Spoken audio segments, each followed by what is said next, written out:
All systems go. Clear for liftoff.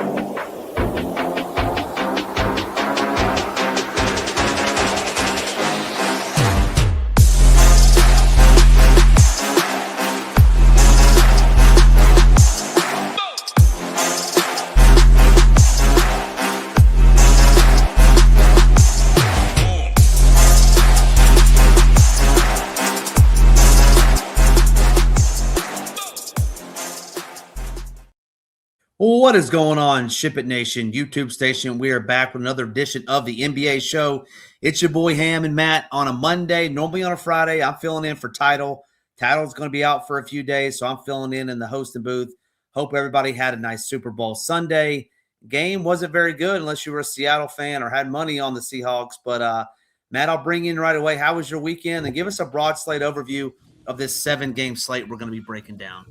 Yeah, weekend was solid. Super Bowl, did some family stuff, which I had been looking forward to since my back had kept me out of a lot of that stuff for the past couple months. So it was a good weekend all in all. Happy to be here talking some hoops with you. Appreciate you filling in for Title. Before I get to the slate overview, got to shout out a special viewer, one of my good buddies, maybe the hottest DFS player in the esports streets right now. Guy has taken down like 4 tournaments since Saturday. My man Lee, appreciate you watching. As far as the slate overview goes, I was telling you, we don't have a ton of injury news. We have a couple important guys, though. Jalen Johnson, obviously, is going to be a big one. He's going to be a top spend-up option on every slate he's on, and he is questionable midday downgrade. So got to watch out for that. Dyson Daniels in the same game, also questionable. And Norman Powell for the Heat is questionable here. So Jalen Johnson is easily the biggest one, but a couple other guys that would have pretty decent effects on the slate. That being said, we got 7 games, and I'm excited to talk it out with you. Yeah, 7 games. 6 of those 7 games are going to tip in the first hour. So from 7 to 8, you'll have 6 of the 7 games. And then you got that last one that's going to tip at 9 p.m. Eastern Standard Time, that Cleveland at Denver game, which is going to be a good real-life game and has some fantasy goodness in it as well. We're going to do our best to break it all down game by game. I'm showing the stone over here. Do us a favor as you're listening. Make sure you're hitting that like. Make sure you're hitting that subscribe button. But you got the Detroit Pistons going into Charlotte. And I'm surprised to see this spread at only 2.5. Obviously, Hornets are playing a lot better. The Pistons look to be full strength tonight with Cade and Jalen Duren back in action. But talk to me a little bit about this game. It's a low-ish total, 221.5. But you got Detroit at Charlotte. Yeah, so I just did the slate plan, and not many guys from this game made it on there. Cade, obviously, is going to be a spend-up option you consider, and then Brandon Miller was in the honorable mention category. But other than that, this game is not that appealing from a DFS perspective. I do feel like I deserve a little bit of credit for Charlotte's glow-up here. I remember doing a show with Title like a month ago when Charlotte was going into OKC as huge dogs, and I really like them from a DFS perspective. They didn't get there in DFS because they blew out Oklahoma City on the road. Since then, I feel like they have just been a juggernaut. I believe they've won like 9 straight. They're playing really, really good ball right now. Obviously, they're facing the top team in the East in Detroit. I expect this to be kind of like a grinded out type of game. I don't love it from a DFS perspective. Cade is back down-ish to 10K, always going to be in play. But if you're playing Cade, you know, you're not playing one of Jokic, Jalen Johnson, other expensive guys. So with Jokic, a pretty firm priority, especially in like cash game settings, it's going to be hard to get to Cade, but I do like him in tournaments. From the Charlotte side, don't love them here. I think their price tags are fair and they're not in a good spot. So LaMelo Ball is back up to normal-ish run. I think he's always got upside at under 8K. Miles Bridges has been a little bit better recently. His price tag has fluctuated a bit, but he's stabilized at 6,400. Brandon Miller in the mid 7K range. I think all these guys, especially Miller, are like in play. But if I'm playing one lineup right now, I don't think I get to anything from this game. Just guys that I would play if I were 150ing or multi-entering stuff. Yeah, excellent breakdown there. And I kind of agree with you. The Pistons just played too many guys. It would be K. But yeah, excellent stuff there. And that, looking forward to seeing this real life game to see if the Hornets. You said they won 9 in a row. I didn't realize that. So it'd be interested to see if they could get to number 10 tonight. All right, next game up on the slate. One thing to note in this game, too, that I think I saw earlier, no Kobe White for Charlotte. He's not going to make his debut yet. He's out for a while. not for a while. Yeah, he's going to be out for quite some time. Next game up on the slate, you got some interesting injury news in this one. You got Chicago taking on Brooklyn. We know MPJ is going to be out in this one. Giddey is listed as questionable. I don't see any other major to talk about. You can talk about Jalen Smith. He's questionable as well. I don't know if those are questionable, probable, or doubtful. But Chicago going into Brooklyn. Interesting game from a DF standpoint. Talk to me through this one. Yeah, so definitely more appealing than the last game. I don't think there's any like must plays here, but guys that look really good. Starting with the Chicago side, Colin Sexton. These guys haven't played together long enough for us to know exactly what their roles are going to be. I don't even think Chicago knows what their roles are going to be, but Sexton is just too talented at 4,600. You know, he played 29 minutes in his Bulls debut. He looks like the best piece from this game. He's getting ownership, but deservedly so. A lot to like there at 4,600. Anthony Simons, I also like at 5,600. I think he's got higher upside than Sexton, you know, when he's making his threes, but just a lot easier to get to Sexton, $1,000 cheaper. Matas Buzelis playing really good ball right now. He was on the honorable mention list in the slate plan. He's decently pricey at 6,900, but he's like the guy there right now. So got no issues with Buzelis. I like Sexton a lot, and Anthony Simons I think is wildly in play. After that, Jaden Ivey, 5,300. I think Sexton is the better play, but the field thinks so as well. So I think Ivey has some tournament merit as a direct pivot off of Sexton. You could play them both together, but the Bulls guards aren't like cheap enough where I would want to play three of them together, but I think you can get away with two of them in a good spot. That's basically it from Chicago for me. From the Brooklyn side, they're also in play because MPJ is out tonight. So again, I like the Bulls side better. There's no must for me on Brooklyn, but Danny Wolf is a guy I've played a bunch, and he's 4,900 coming off one of his better games. I think he looks pretty good here against an all of a sudden makeshift Bulls front court. They weren't good with Vucevic. They haven't really replaced him with anyone of substance, so they're still not going to be good inside. I like Wolf here. He's got kind of hidden upside at this price point. He can do a lot of things on the court, as evidenced by like the 16, 7, and 6 he dropped last time out. After that, Nolan Traore playing good ball right now, 4,500 at point guard. I'm cool with that. Noah Clowney, 4,800. He was really popular earlier in the year. His minutes are not going to be what they were then, but his price is also down, so he's in play. Zaire Williams, I hate it. The field hates it too, but they're getting to him a little bit. And at 3,700 with, I talk about this a lot, shooting guard, small forward eligibility, you can play him at 5 different spots. Just easy to get there as a fill-in piece if you're playing a bunch of expensive guys. So I don't love the Brooklyn side. I think the only real priority from this game for me would be Colin Sexton, but I think there are guys on the short list shortly after that. Yeah, you didn't mention him, so I'm assuming you don't have any interest. But Scott talks about the Frenchman Yabu. Any love for him making his what he's played a couple games with the Bulls, played about 20, 25 minutes. Any love for him? Yeah, he's fine, I think, but like, you know, I think he's at the price point where you're kind of hoping for a lot. Just not like a crazy good fantasy producer. He's not getting ownership, so I see it in tournaments, but not really a guy that's on my short list. Yeah, same price as Danny Wolf. Danny Wolf did all that damage that you just alluded to. He was killing it.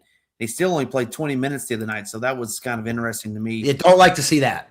Yeah, yeah, because he was super efficient. You love to see him up at 25-30. Moving on to the next game. Should be another good real-life game in the Jazz, who I don't know if you saw that, but the Jazz were up, like 12 or 13, and then they didn't play anybody in the fourth quarter. Just the ultimate tank job there in Utah. But highest, I believe the highest total on the slate at almost 240. You got the Jazz in Miami, so no telling what they were doing last night in South Beach. You got Magic Johnson Jr. For the Utah Jazz going by Isaiah Collier now. I don't know what's gotten into that guy. He should be squarely in play with no Keontae George. But talk to me a little bit about this game, Utah at Miami. I love this game, and anyone who's watched any one show of mine this year knows that I love Isaiah Collier. That's just my guy. And no Keontae here. I'm going right back to Collier. I think he's, for my money, the best play on the slate. I'm playing 3 lineups tonight. You'll likely see Collier in all 3. I might get a little bit weird with my third, and maybe I don't get to him, but certainly he's going to be a mainstay in 2 of my lineups at least. If I were making one lineup, he would definitely be in it. I'd be over the field and multi-entry stuff. He's not even projected for crazy ownership. His price tag is up, but we've seen it. Utah is not afraid to play him massive minutes when Keontae is out. They don't really want to play any of their main regulars big minutes, but Collier is a guy that's still really young and learning, and he's just going to get a ton of that run, projected for a ton of minutes, and I think he could even surpass projections there. So yeah, I like Isaiah Collier a lot. After that, it's really hard to trust anyone from Utah considering what they're doing. I don't think anything will change here. As much as I like this game environment, I like it from the Miami side because Utah is just too hard to trust. In tournaments, I think you can take shots on like Markkanen, Nurkic, even Jaren Jackson, potentially playing more here after everyone's talking about how they pulled their guys last game or just getting there in limited minutes. But for my money, Collier is really the only guy I'm prioritizing from Utah. From Miami, they're a little bit more interesting. Pele Larson is doubtful. He missed yesterday against Washington, and Norm Powell is questionable. So all of a sudden, if he's out, you get a bunch opening up for Miami. They're already in play. I think Bam is a really intriguing spend up option at 8,800. That's expensive for Bam. Like he's too expensive, but I think it's a classic spend up to be contrarian case. The field is flocking to Jokic. So all of a sudden you're going to get Bam at really, really low ownership at an expensive price tag. But if that Denver-Cleveland game breaks out weird, there's a blowout or whatever, Bam's in a really good spot here. He looked like a man on a mission yesterday in limited minutes against Washington because they just rolled there. But I like him. I like Kel'el Ware, 4,800. He looked really good yesterday. This is another good spot for him. If this game gets wonky, he's going to get extra run. Powell, I think if he plays, is in play, shooting guard and small forward eligible. Myron Gardner, we saw start for Pele Larson yesterday. He had 2 quick fouls like right away. I was watching this game and lost a little bit of run. He made up for it at the end of the game with extra blowout run. He's not a great fantasy producer, but all of a sudden 3,600 against the tanking Jazz team, going to play a bunch of minutes, got to be at least in play. The Jaime Jaquez's, Andrew Wiggins of the world are in play. I don't love anything from Miami, but I think all these guys are certainly in play. Also interested in a guy that's not going to get any ownership here, Davion Mitchell. He was horrendous yesterday. I know because I played him. I think he had like 2 fantasy points at the end of the first half, finished with like 13, but lost a bunch of run in another really, really good spot here. So I think Davion Mitchell is sneaky. I could see running both point guards here, Collier and Mitchell, and anything else from this game is more like a luxury. What about Drew Smith or Svi? I'm not even going to try to pronounce his last name for the Jazz. Marquee Sports wants to know. Yeah, so Svi Mikhailuk, I believe, not overly interested in him. And then Drew Smith, he got a DMP CD yesterday. So, like, if he gets on the court here, I think he could smash. But they played Kasper Giaconis over him, and I wouldn't be shocked if they do the same here. So, it's Davion Mitchell, really, for me, as the point guards go on Miami. Yeah, former Jazz great Simon Fontecchio gets a rematch against his team. At 45. You know what? Forgot about him. He also is in play, especially if Powell's out. He's a guy that can get there in limited minutes, and all of a sudden, if you take Powell and Larson out, he could play more. Good spot for him against Utah. Good shout out there. Yeah, awesome. Excellent stuff. Next game up on the slate is the Giannis Bucks taking on this Magic team. And I don't know what's gotten into Jalen Suggs, but he's been playing pretty good. It looks like, if I'm not mistaken, Franz is making his return tonight, which is big news if you're a Magic fan. Probably heard some of the fantasy guys. No other major injuries to report that I know of outside of Giannis being out. But talk to me a little bit about this game, Bucks at the Magic. Yeah, so I think that this is another game without a ton of DFS appeal, at least not as much as some of the other games on this slate. The 2 point guards are the guys I think you really want to look at. Jalen Suggs just playing really, really good ball right now. He's averaging over 50 DK points in his past 2 games. Gets a good matchup against the defenseless Bucks. I don't love Franz being back, but he's at least in play at 6,800. Certainly a guy I would be getting to if I were playing a bunch of lineups. Not sure I will in 3 lineups, but in play if nothing else. And then after that, Paolo, sure, but like there are guys that just look better here. There aren't even that many spend ups on this slate, and he didn't even make the expensive options for me. He made the honorable mention. He was the only guy, and he only made it because he was the last spend up option. So as a contrarian guy, sure, but no thanks on anything else from Orlando outside of Suggs. And then I kind of feel similar about the Bucks here. KPJ, I mean, he's just a fantasy stud. Whenever he gets run, he produces. He's got like 47 and 48 DK points over his past 2 games. He's too cheap at under 8K, 7,700. Love the shooting guard eligibility here. He's a guy I'm surprised isn't getting more ownership, but I think a lot of it plays into just Jokic getting a lot of love. I think the mid-tier is falling through the cracks a little bit just because of Jokic. Like, it's hard to fit Jokic, KPJ, Isaiah Collier, like Zion, who's getting love. So I could see why some of these 7 to 8K guys aren't getting as much love as they otherwise would be. And I like them a lot here, and KPJ is one of them. What about Wendell Carter Jr.? I got a note about him, or as we were coming on the show, and then Brittany asked as well. What about little Mo Wagner if Wendell's out at 3,300? He's not out. He's not out. Okay. Yeah, I don't see any tags on him. I think they were probably just asking about him because his price tag is really low at 5,100. I can't do it. I'm over Wendell Carter Jr. Wait, what were you saying? So I just looked. He's listed 18 minutes ago. He got listed as questionable. Oh, okay. So midday downgrade. Yeah, missed that clearly. Hard when you're doing this show to stay on top of that stuff. Yeah. So I apologize. But yeah, if he's out, I think Mo Wagner all of a sudden. I mean, are we presuming him to start? I haven't looked into it at all, but yeah, even if he doesn't start, he would become wildly in play. If he starts, we know he's a guy that can produce when he's on the court. So yeah, he would look like, I don't know, maybe there's a couple good value plays on Sacramento, but Mo Wagner starting would look like the best value play on the slate. So yeah, gonna need to look into things with that, but midday downgrade doesn't bode well for Carter tonight. Yeah, and Pacers great. Johnny Furphy diagnosed with a torn ACL as well. Just saw it come across the screen too. That sad day.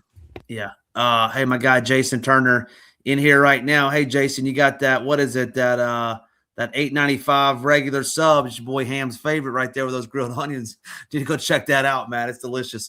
I think it's a Mike's Italian or something. Anyway, thanks, Josh. Yeah, got the Q tag. Next game up on the slate are these Hawks taking on the Timberwolves. And, Matt, I don't know what's gotten into these T-Wolves, man. Gobert is going to need to get after them again. They just got absolutely dog-walked last night against this Clippers team. And it's been a bad run losing to the Pelicans and then the Clippers back-to-back games. Do they get back off the schneid tonight taking on this team? You mentioned it.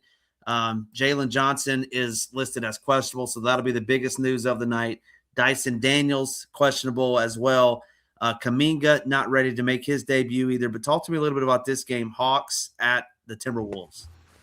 Yeah, so starting with the Atlanta side, a little bit tough to break down just because Dyson Daniels and Jalen Johnson are questionable. They're going to be projected in right now. If those guys are out, it's everyone gets a bump on Atlanta. The first guy that comes to mind that I think I would like the best is Alexander Walker here. But like former Timberwolf great. Yeah, exactly. Former T-Wolf, so a little revenge there. Okongwu would start to look good, and then you'd probably have some filler pieces that are cheaper. But again, we'll just have to wait and see because the Jalen Johnson news is pretty big, and so is the Dyson Daniel news. So could end up getting some good value there as well. Gabe Vincent might become in play. Pretty sure he's projected in tonight. Not projected for a lot of minutes, but we'll see if Daniels is out. The Minnesota side's a little more interesting to me because they're healthy. They're in a pretty good spot, and a spot that could only get better or easier if Johnson and especially Daniels are out. And man, I can't quit the T-Wolves here. I like them again. Ant was just awful yesterday. Was better in the second half. I like him as like a contrarian spend-up option. Again, like you're not going to be able to fit Jokic and Edwards and Collier and KPJ, but if you don't play Jokic, then you can probably fit the other three. And I think there are ways to I think that, again, like always, there are ways to build, positive EV lineups with Jokic and without. Without him, I think Edwards has a role here. 9,700 in a really good spot. They're not playing great right now, so why couldn't this game be close, especially if one or both of the guys for Atlanta are in, excuse me. Julius Randle at 8,300. He's now priced to the point where he's got to be in play. Again, this spot could just get even softer, and I'm a Randle guy anyways. He's just in play for me. Gobert, kind of the same thing. I think I'd rather get to the two spend-up options, but Gobert has got to at least be in play. Naz Reid, I I think he's got upside at 6,500, but on this biggest slate, it's hard for me to prioritize him.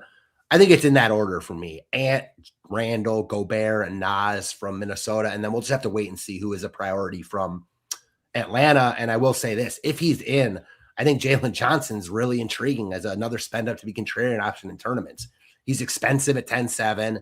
Jokic is going to project better from a points per dollar perspective, but Jokic is also going to be 50% owned. Jalen Johnson will be 10% owned, and he's also really freaking good. He's got 60 plus DK points in 4 straight, 70 plus in 2 of those games. Like, he can certainly match Jokic, at least from a points per dollar perspective.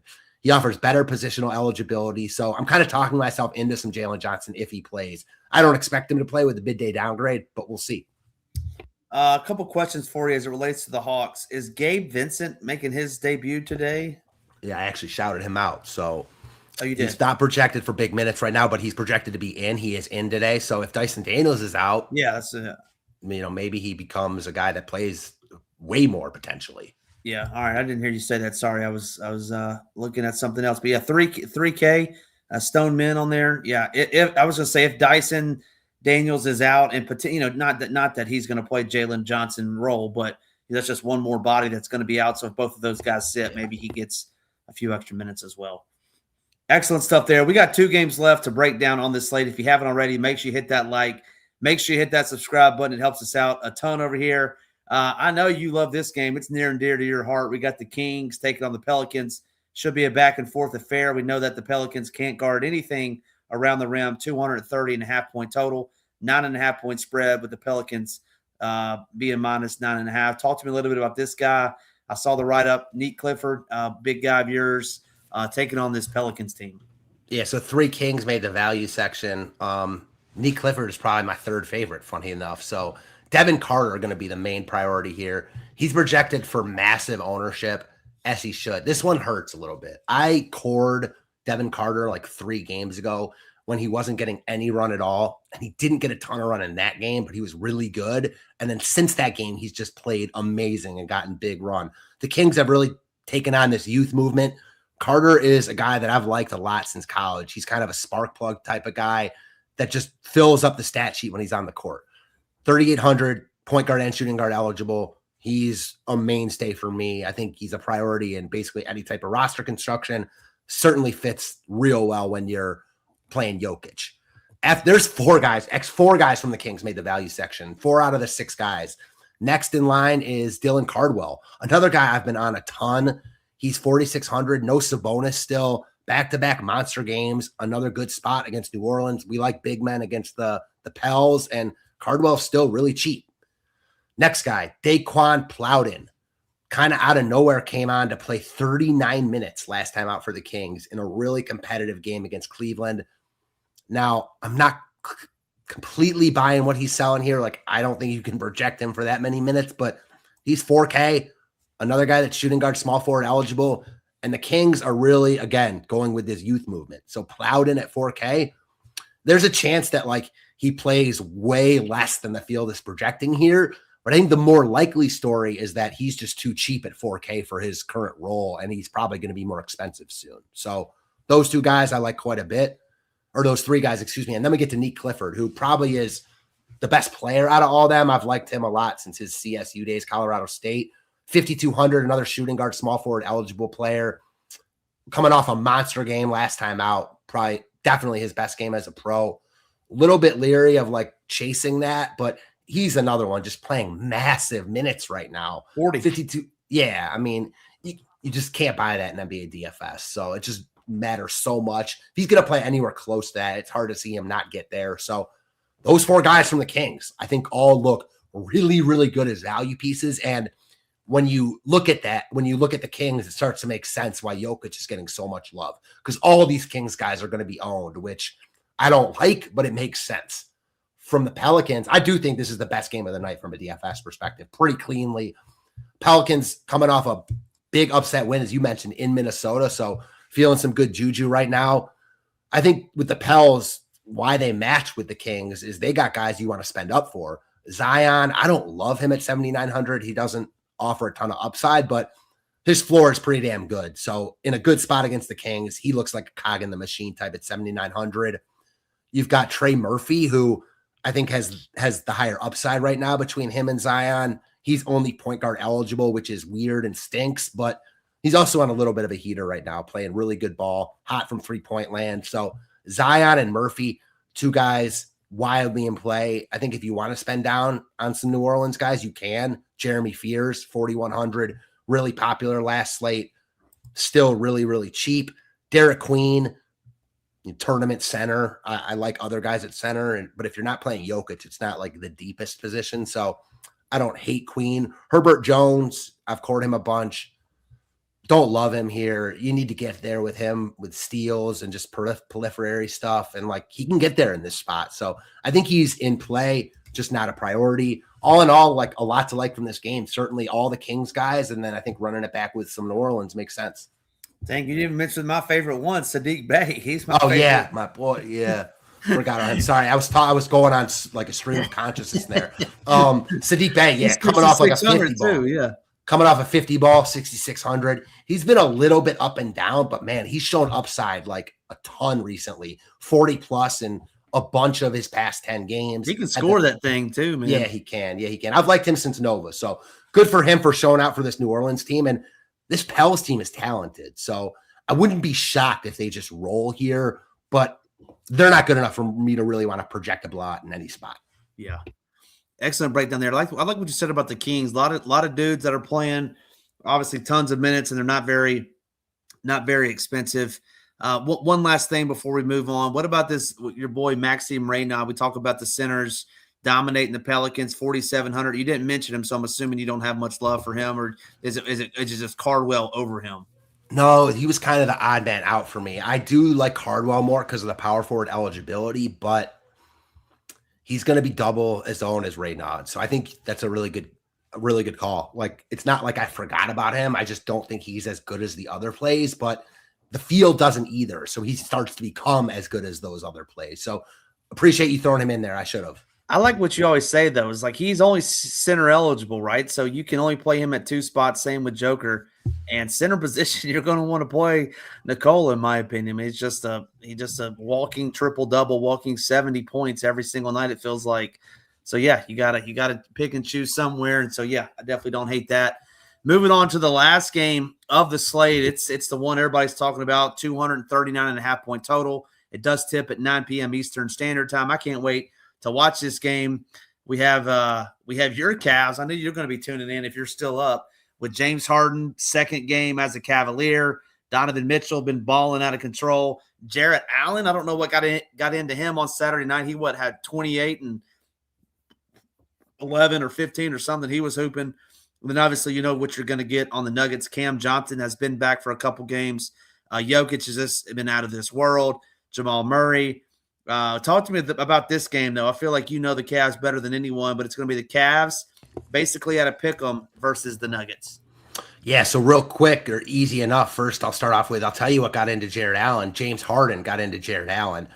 Harden, for all his flaws, is one of the best point guards a big man can have. Embiid won his MVP in large part due to Harden. He just always makes big men better. Go back to Clint Capella. Numerous guys you can throw in there that Harden has just made a lot better. And I think you'll see the same with Jarrett Allen here. So you saw little glimpses of it in his first game against the Kings. I think you see more of it as the season goes on. I never like spending $7K on Jarrett Allen, but talk about an intriguing tournament pivot in the same game off of Jokic at $4K less. Yeah, I'm interested in Jarrett Allen in tournaments, but he's not going to be a priority in cash games or anything just because you have Jokic there and he's expensive. As far as the guards go, it's tough, man. Like, not exactly sure what to do with Harden and Mitchell now. Like, they're not going to get a ton of love because they're eating into each other. And we just don't know yet. Like, I think we need to see this rotation stabilize a little bit. Certainly they're going to stagger a bunch. I think playing either of them is in play because either of them are good enough or they can always get there. But I struggle because as much as I'd like to say, and I wrote this in the slate plan, yeah, I'd love to stack this game up. Well, how are you going to do that? Because good luck playing Mitchell, Harden, Joker, and Murray here. You just can't do it. So I don't know. I don't think I'm as high on this game as the field is, especially it's really only Jokic. The Cleveland side isn't getting a ton of love just because we don't really know how it's all going to work yet. So that makes sense. From the Denver side, the two guys that they have, and then a third I'll throw in, just look good.